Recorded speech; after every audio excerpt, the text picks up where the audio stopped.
Terima kasih Anda masih bersama kami di Live Update. Kita beralih ke informasi selanjutnya, Saudara.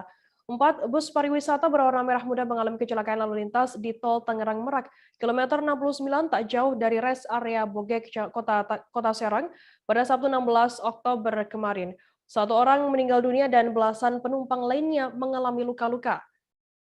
Para penumpang yang terluka dibawa ke Rumah Sakit Sari Asih, Kota Serang. Informasi lebih lengkapnya akan disampaikan oleh rekan jurnalis kami dari Tribun Banten. Ada Desi Purnamasari yang saat ini sudah tersambung bersama kami. Halo Desi. Ya, halo rekan Firda. Desi, bisa Anda jelaskan seperti apa kronologi kecelakaan tersebut hingga mengakibatkan 4 bus ini melibatkan 4 bus pariwisata? Ya, selamat siang Firda dan rekan Tribun News.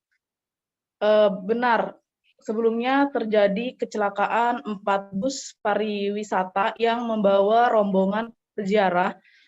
Kepala Induk PJR Serang, Korlantas Polri Tol Tangerang Merak, AKP Wiranto, mengatakan bahwa kecelakaan tersebut melibatkan 4 bus pariwisata.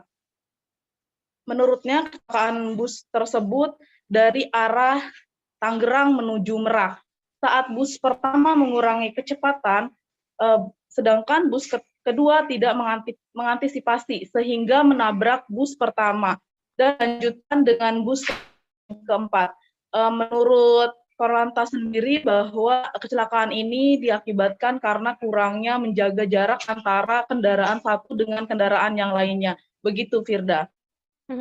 Lantas apakah ada korban jiwa maupun korban luka-luka dalam peristiwa kecelakaan ini?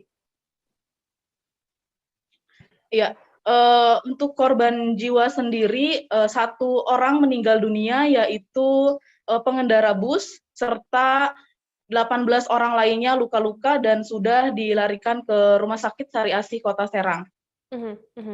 Begitu, Firda. Baik, terima kasih rekan jurnalis dari Tribun Banten, Desi Purnamasari atas laporannya. Selamat bertugas.